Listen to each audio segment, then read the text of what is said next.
Hey, we left off where Augie got in a crazy altercation with the 7th grade boys. They were cleaning him up and he was having trouble sleeping. So now we are on page 275, Aftermath. Mom was waiting for me in front of the school along with all the other parents when the bus arrived. Mr. Tushman told me on the bus ride home that they'd call my parents to tell them there had been a situation the night before but everyone was fine. He said the camp director and several of the counselors went looking for the hearing aid in the morning while we went swimming in the lake, but they couldn't find it anywhere. Broarwood would reimburse the cost of the hearing aids, he said. They felt bad about what happened. I wonder if Eddie had taken my hearing aids with him as a kind of souvenir, something to remember the orc. Mom gave me a tight hug when I got off the bus, but she didn't slam me with questions like I thought she might. Her hug felt good, and I didn't shake it off like some other kids were doing with their parents' hugs. The bus driver started unloading our duffel bags, and I went to find mine while Mom talked to Mr. Tushman and Miss Rubin, who had walked over to her. As I rolled my bag toward her, a lot of kids who don't usually say anything to me were nodding hello or patting my back as I walked by them. "Ready?" Mom said when she saw me. She took my duffel bag, and I didn't even try to hold on to it. I was fine with her carrying it. If she wanted to carry me on her shoulders, I would have been fine with that too, to be truthful. As we started to walk away, Mr. Tushman gave me a quick, tight hug, but didn't say anything. Home.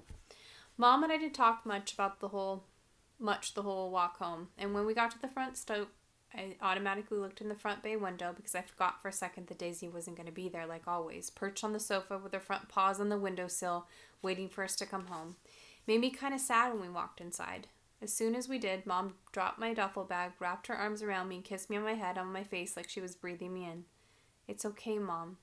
I'm fine," I said, smiling. She nodded and took my face in her hands. Her eyes were shiny. "I know you are," she said. "I miss you so much, Augie. I missed you too." I could tell she wanted to say a lot of things, but she was stopping herself. "Are you hungry?" she asked. "Starving. Can I have a grilled cheese?" "Of course," she answered, and immediately started to make the sandwich while I took my jacket off and sat down at the kitchen counter. "Where's Vi?" I asked. "She's coming home with Dad today. Boy, did she miss you, Augie," Mom said. "Yeah? She would have liked the nature reserve. You know what movie they played? The Sound of Music." "You'll have to tell her that." "So do you want to hear about the bad part or the good part first?" I asked after a few minutes, leaning my head on my hand. "Whatever you want to talk about," she answered. "Well, except for last night, I had an awesome time." I said, it was just awesome. That's why I'm so bummed. I feel like they ruined the whole trip for me. "No, sweetie, don't let them do that to you. You were there for more than 48 hours, and that awful part lasted 1 hour. Don't let them take that away from you, okay?" "I know," I nodded. "Did Mr. Tushman tell you about the hearing aids?" "Yes, he called us this morning." "Was Dad mad because they're so expensive?" "Oh my gosh, of course not, Augie. He just wanted to know that you're all right. That's all that matters to us. And that you don't let those thugs ruin your trip." I kind of laughed at the way she said the word thugs. "What?" she asked. "Thugs," I teased her. "That's kind of an old-fashioned word." "Okay, jerks. Morons. Imbeciles," she said, flipping over the sandwich in the pan. "Cretinos, as my mother would have said. Whatever you want to call them. If I saw them on the street, I would..." She shook her head. "They were pretty big, Mom," I smiled. 7th graders, I think. She shook her head. 7th graders? Mr. Tushman didn't tell us that. Oh my goodness.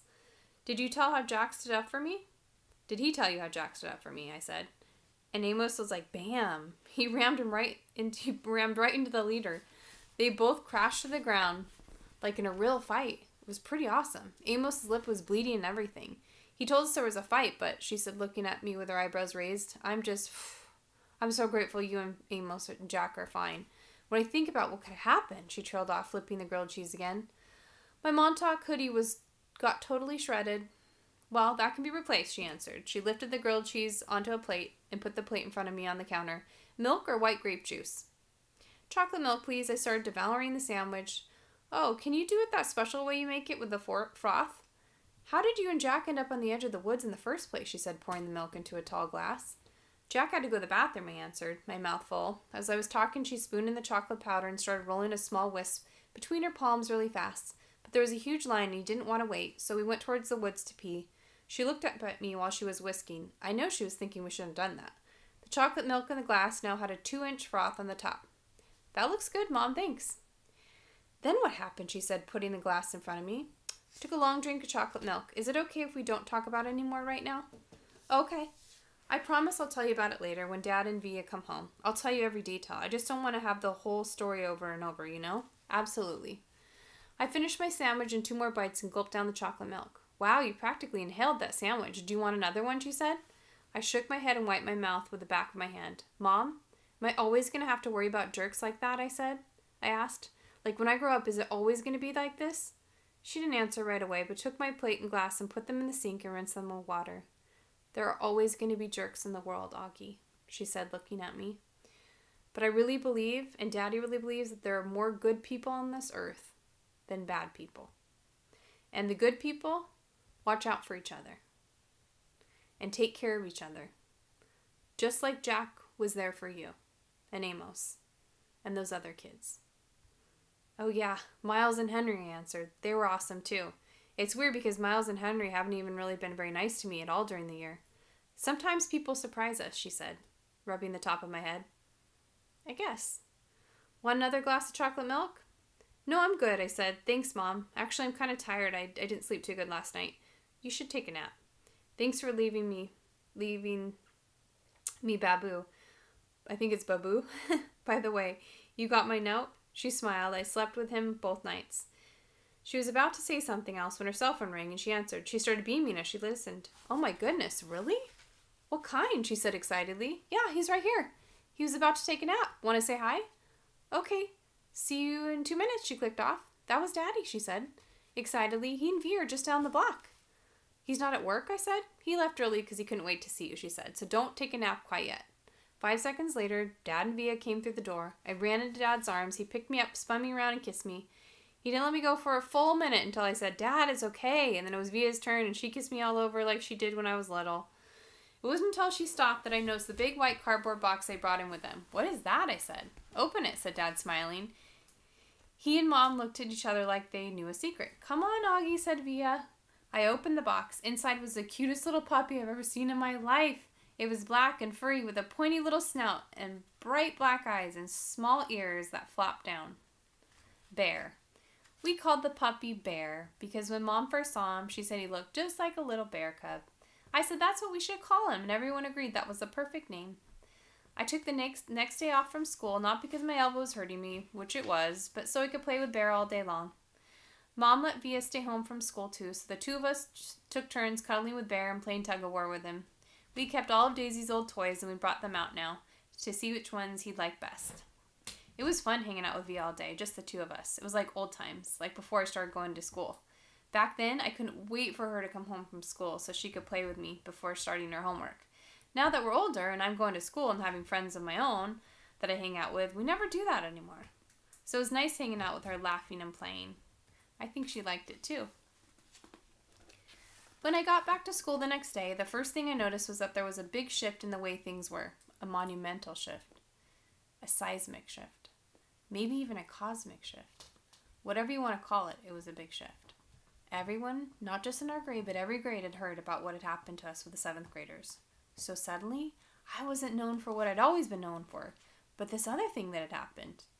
And the story of what happened had gotten bigger and bigger each time it was told. 2 days later, the way the story was that Amos had gotten into a major fist fight with a kid, Miles and Henry and Jack had thrown some punches at the other guys too, and the escape across the field became this whole long adventure through a cornfield maze and into the deep dark woods. Jack's version of the story was probably the best because he's so funny. But in whatever version of the story, no matter who was telling it, 2 things always stayed the same. I got picked on because of my face, and Jack defended me. And those 2 guys, Amos, Henry, Miles, and those guys, Amos, Henry, and Miles protected me.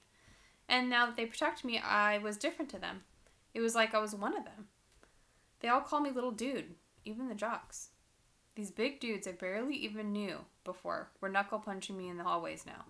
Another thing to come out of this was that Amos became super popular, and Julian, because he missed the whole thing, was really out of the loop. Miles and Henry are hanging out with Amos all the time now, like they switched best friends. I'd like to be able to say that Julian started treating me better too, but that wouldn't be true. He still gave me dirty looks across the room. He still never talked to me or Jack, but he was the only one who was like that now. And me and Jack, we couldn't care less. Ducks. The day before the last day of school.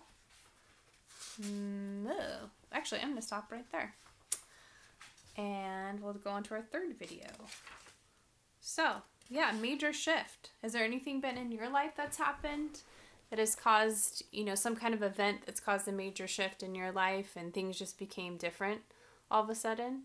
Or if there's anything else that stuck out to you in that chapter. That was interesting when August's mom was talking to him that there's good people in the world and there's bad people in the world, and we want to lift each other up. So I don't know, what are your guys' thoughts on this?